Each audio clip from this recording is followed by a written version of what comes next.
Nagbiro si Vice Ganda kay Jong Hilario habang nasa segment ng Especially For You.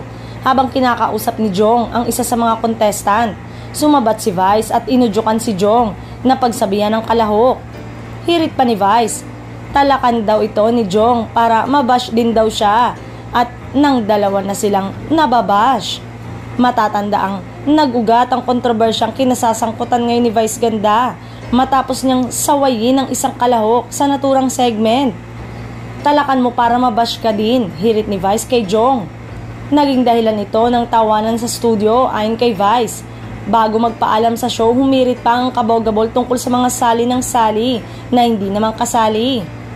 Ang pahayag ni Vice ay nagugat mula sa kontrobersyang kinasasangkutan niya kamakailan.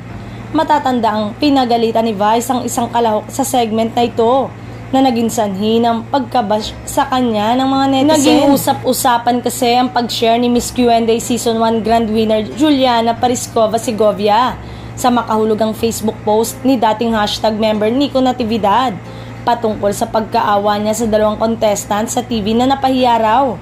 Bagamat walang tinukoy na pangalan, naniniwala ang mga netizen na may kinalaman daw ang post patungkol sa nangyaring tangkang pagbeso raw ng searchy na si Axel Cruz ng Especially For You sa babaeng searcher na si Christine.